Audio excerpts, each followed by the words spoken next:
Rejection is not a good feeling at all, is it? Feeling unwanted, searching for love, and not really being chosen by the people that you care for, the people you desire, the people you have connected with. You always feel like you're ghosted, rejected, unwanted. There's a lot of women who are currently in this position, and it sucks. It's a difficult feeling, especially if you desire to be in a relationship, you desire to be married, and rejection has been your life journey, your life story. Rejection from friends, rejection from teachers, rejection from past boyfriends, rejection from parents, rejection from siblings, rejection from. It seems as if you're walking rejection meter, right? It's not a fun feeling. I know that for a fact for you, right? And so I met this woman who has always been rejected by the men. When she was in middle school, high school, she would have crushes on these men, and they would always end up not wanting her and choosing other people, choosing another person, choosing another guy. And over time, when she went to college and she became an adult, she spent a big chunk of her life single, and but that rejection never left her. Okay, she would walk into relationships feeling very little because it's like, does he really like me? Does he really desire me? Like, that rejection became her identity. And over time, she met this other woman who befriended her, got close to her, and this friend accepted her, loved her, spent time with her, would invite her to go places with her. And that other woman ended up having an attraction for her. And so now, because she finally felt loved, finally felt accepted, finally felt as if, wow, finally someone wants me, they want to spend time with me, they care about me, she opened up herself actually to this same sex relationship. She was never really drawn to women prior to that. It's not that she had a desire for it, but because of that rejection, she felt accepted by her. She was open to that relationship. And as a Christian woman, it was difficult for her to identify as such, to open herself as such, to be in a position now where she is in a relationship that she knows is outside of God's will according to scripture. But because she felt so desired, so loved by this person, it was very difficult for her to come out of that relationship, because in her mind, what happens if I cut this relationship off? What happens if I say no? She knew what scripture was saying. But for her, it was like, but I'm loved. I'm accepted. This is the only person that I've ever met who has accepted me for me. And one of the biggest things that God has revealed to me is that Satan doesn't create desires, he manipulates wounds. Whew. Did you hear what I just said? Satan cannot give you a desire, but what he can do is take the wound that has not yet been healed, manipulates it, and also he will strategically send you something that is completely outside of God's will to fill a void that has not yet been healed, to fill a void that has not yet been dealt with. Do you see how rejection was used as a way to pull her into sin? Avoid was used as a way to pull her into sin, and now it was justified. Why? Because this is something that she has been wanting for a very long time. And so I'm telling you, do not underestimate your wounds. Do not underestimate your voids. Do not underestimate the things that you haven't dealt with yet, because the enemy is very crafty. He will literally allow you to be rejected over and over and over again, because that's how he's training you for what he has planned for you 10, 15 years down the line. He knows he has to groom you. Let me allow this guy to reject her over this next guy, rejection, mother, rejection, friend, rejection. All the while, you had no idea this is what he was doing to train you, to get you so empty, so void, so in a place where you feel unworthy, so that 10 years down the line, when he sends same-sex relationship, when he sends the wrong toxic relationship, when he sends the wrong friendships, when he said, now you'll be more open to it. Why? Because he has prepared you. And that's why I'm telling people, going through a healing journey is not luxury. Don't think it's luxury to be like, oh yeah, I'm gonna work with a coach, oh yeah, I'm gonna focus on me, oh yeah, I'm gonna heal that wound. It is not a luxury, because it will literally open up to sin in your life, because that is exactly what the enemy uses. A broken soul, which is your emotions and things you've been through, a broken soul that is not yet healed is and we've spoken about this before, it is a huge tool in the enemy's hand. Which is why I tell women all the time, God is not just in the business of wanting to just forgive your sin. He is in the business of wanting to heal your heart. Because if he forgives the sin today, but the root cause, which is your hurt, is not healed, you will continuously go back over and over and over to the same sin, because the root is the wound, the fruit is the sin. Again, the root is the wound, the fruit is the sin. I met a guy that I was having a conversation with. And by the way, ladies, men, they go through it as well. And I do coach men because what? Coaching is not about giving advice. Coaching is a conversation that allows someone to really see the reason behind why they have been doing the things they've been doing all along so that they can break the cycle. I remember having a conversation with a guy who opened up to me and he was in tears, kind of sharing with me how he continues to fall into sin. Pornography was his biggest problem, as well as walking into other things that's associated with it, masturbation, as well as gambling. And he was a Christian man. And he found himself in this space where he could not stop.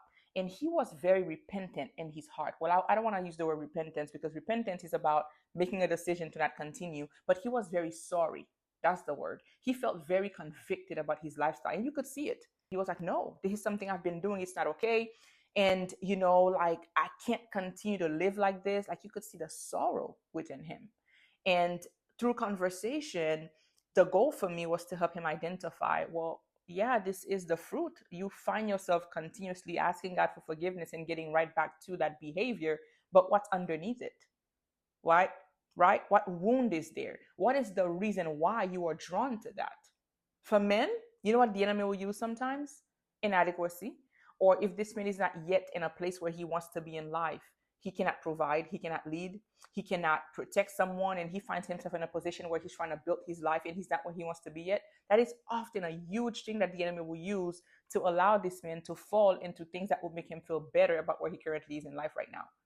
For that woman, her sin was same sex attraction, but the root was rejection.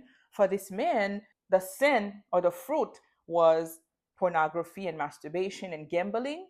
But the root cause was a feeling of inadequacy, and I'm not where I want to be in life yet, and I can't be the man that I want to be for the woman that I'm interested in, type of a thing, right? And so I want you to understand that for everybody, it's going to look different, and you have to look at the root cause.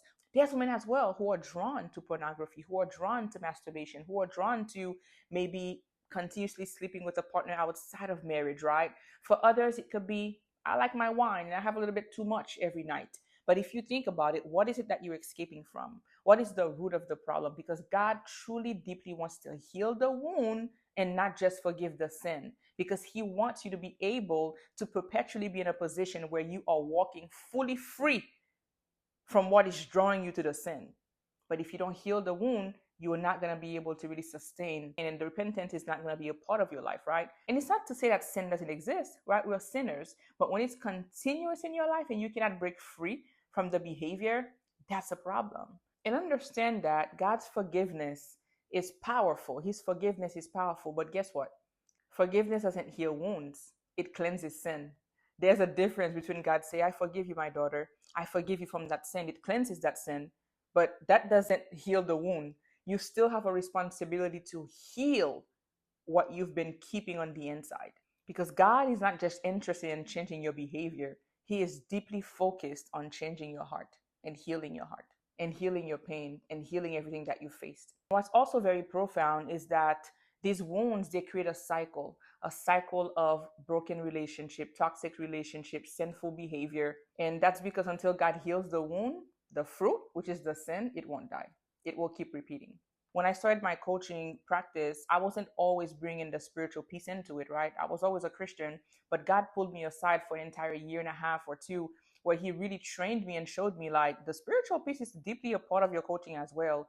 And this is why you see a lot of our content is really catered around that. And God made it so clear to me a few years back when He showed me. I remember it was a day before my birthday. It was November 8th. And I was doing a devotion. I went out to the park. I was just sitting outside on the grass with a blanket. I had my Bible in hand. I'm like, okay, God, like, what are you telling me before my birthday? Like, what are you showing me? And He literally brought me to Isaiah 61, verse 1, and where He showed me, this is what I'm calling you to. And when I read it, I knew this in my spirit. This is what God was trying to express to me at that very moment. It was just so clear. Everything made sense. I'm like, wow, what it says, God has brought you forth to heal the brokenhearted. I'm like, oh, I'm already doing this in my coaching. Like, I'm helping a lot of women navigate and to set the captive free, right? So it's both emotional freedom and spiritual freedom. And this is why this podcast exists, right? It's about spiritual freedom and emotional freedom. It came from that verse that God gave me where He showed me you're not just tasked to coach women and to help them heal, you also task to help them break free from spiritual bondage, to break free from the sin that keeps them bound. And God literally made it clear to me that, don't you realize it's the wound that brings the sin? Don't you realize it's the women who are not yet married yet and who are frustrated and they're trying to meet their husband who has a habit of masturbation? It's not because they just want to engage in the practice. It's simply because they feel hopeless. I'm never going to be married. I can't be out here having sex. They're trying to live right. But because they haven't surrendered that part of their lives to God, they're like, well, it's justified. If I can't be out here to sleep with a guy, I might as well engage in masturbation, type of a thing, right? And so we have to look at the reason behind it. And God made it so clear to me, you cannot separate. That's why I tell my clients all the time, you really, and again, for those who are believers, for those who are not believers, we just focus on strictly coaching the emotional piece. But for the women that we coach, a big majority of the women that we coach who are Christian women, they bring forth the spiritual piece. They want to talk about it. And it's like, you really cannot separate, you wanting to walk better with Christ, to walk upright with Christ. You cannot separate that from the emotional healing. And you cannot separate the emotional healing from the spiritual piece too, because yes, it's great to do your own thing and to practice, but you can, like, healing is a spiritual thing as well, right? For me as a coach, I take deep pride into walking your clients on how to do it emotionally, to give them the tools to navigate their emotional world, to coach them through their mindset, their belief system, and all the different things that's holding them back from being able to heal, right? A big part of our program, a big part of our coaching is our video curriculum. The whole video curriculum is about emotional healing and self-worth and how to tap into your feminine energy. These are all tools we give to women so that when they step into the coaching space, it allows us to go deeper into the conversation. But even with that, that's the emotional piece. You can ask any client that I've worked with. And for those of you watching, you know this is true. We talk about both the emotional piece and the spiritual piece. As I'm giving you all the emotional tools, we're also having deep conversation about the spiritual piece. And that piece I freely give to all of our clients, give them a blueprint as well on how to navigate the spiritual realm so that they can break free from the bondage, right? You're not responsible for your pain. You're not responsible for maybe the sexual molestation. You're not responsible for the trauma you've been through. But guess what? You are responsible for the healing. No one is going to come and heal you until you decide that I'm going to do everything in my power to put myself in a position to heal. Because one, it allows you to walk freely from sin, because now there's no open doors that the enemy can use to bait you. Two, it allows you to have a better relationship with yourself. There's a lot of women who are tormented because that wound is still active. Even if you try to shove it in a closet, it still arises. Okay, so it creates a better relationship with yourself. Number three, it 100% positions you for better relationship with friends, husband, your husband currently, the guy that you're wanting to date, the way you choose men. Let me tell you something. When you're not healed, the way you choose is completely broken. You're gonna choose just anyone to fill the void. When you healed, you choose based on quality. You choose based on standards. You choose based on not just your standard, God's standard. But when you're broken, anyone will do. You make me feel good. You heal that pain. You make me feel cared for and loved. It doesn't matter all the red flags I see. I'm choosing you because you're feeling a void, but you're not really stepping up to a certain standard. Like, this is not something to play with.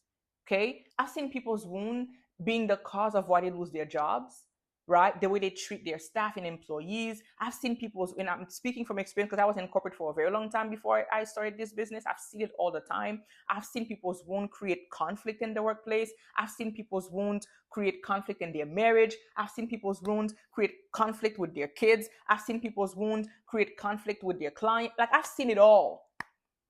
That wound stuff, I've seen it create division between friends. And we spoke about this recently on our Instagram page, but I've also seen wounds allowing a woman to attack the very people that God has sent to her life to be a blessing to her, because she's like, oh, she's a threat.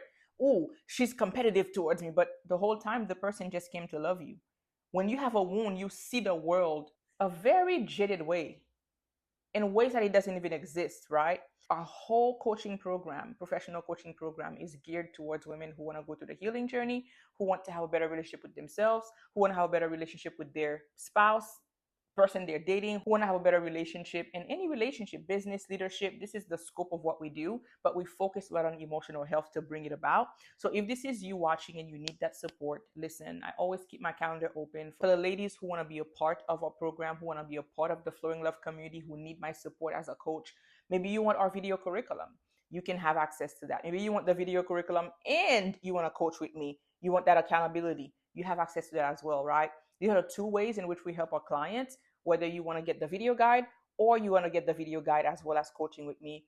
Either way, it's going to completely transform your life. I tell women, you literally just one decision away. The moment you decide that I want freedom, I want to break free, I want a transformation, you're like, I'm going to do it, and you choose to invest in yourself to do it, that's it.